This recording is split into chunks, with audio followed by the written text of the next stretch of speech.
ధర్మ సందేహాలు కార్యక్రమానికి తిరిగి స్వాగతం. గురుగారు మరో ఉత్తరం చూద్దామండి. శ్రీవాణి పంపించారు కాకినాడ నుండి.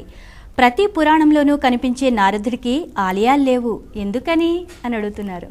పురాణములలో కనిపించే వారందరికీ ఆలయాలు కట్టాలంటే కష్టం. మీరు చాలా అభిమానంతో, నారదుడు అంటే చాలా ఇష్టంతో అడిగారు. నిజంగా నారదుడు అంతటి ఉత్తముడు. అసలు అటువంటి జ్ఞాని మరొకడు లేడు. భాగవతంలో ప్రథమ స్కంధంలో ఒక అద్భుతమైన పద్యం చెప్పారు నారదుని గురించి.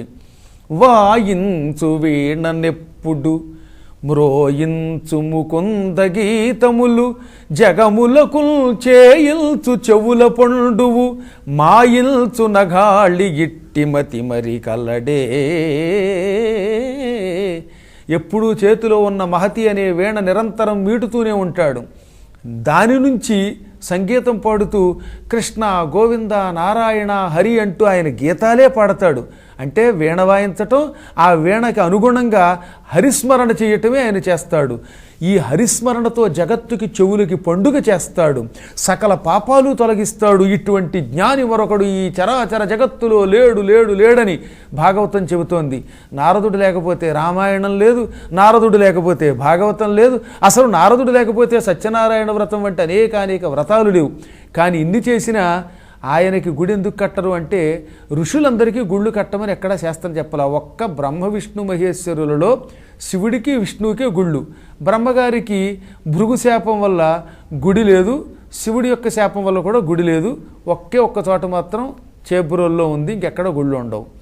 కాబట్టి శాస్త్ర ప్రకారం అందరికీ గుళ్ళు కట్టకూడదు.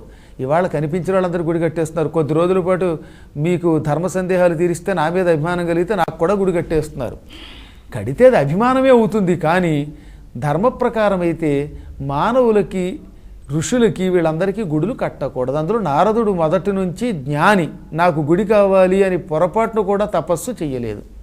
గురుగారు మరో ఉత్తరం చూద్దామండి. హైదరాబాద్ నుండి ప్రభాకర్ పంపించారు. కాకులన్నిటికీ మూలమైన తల్లి ఎవరు? కాకి ఎవరెవరికి వాహనంగా ఉంది అని అడుగుతున్నారు. మనకి మహాభారతం ఆది పర్వంలో దక్ష ప్రజాపతికి 50 మంది కూతుళ్ళు ఉన్నారని, ఆ కూతుళ్లలో కొంతమందిని ధర్మదేవతకి, 13 కశ్యప ప్రజాపతికి ఇచ్చి పెళ్లి చేశారని చెప్పారు.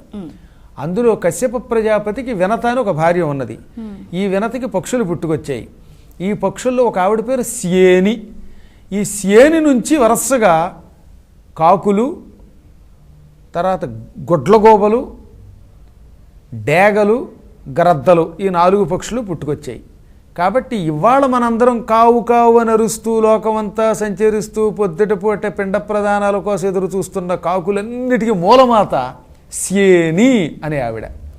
ఈ స్యేని నుంచి కాకులు పుట్టి, మళ్ళీ ఆ కాకుల నుంచి గుడ్లగోబలు పుట్టి, ఆ రెండు పరస్పరం ఎందుకో కర్మగాలు కొట్టుకుంటున్నాయి అని మహాభారతం ఆది పర్వంలో మనకి 4వ ఆశ్వాసంలో చెప్పారు. ఇంకా కాకి ప్రధానంగా శనైశ్చరుడికి దేవత. శనిగారు ఎప్పుడూ కాకి మీద ఎక్కి తిరుగుతారు. అందుకే కాకికి పిండ ప్రదానం పెట్టడంలో రహస్యం అది.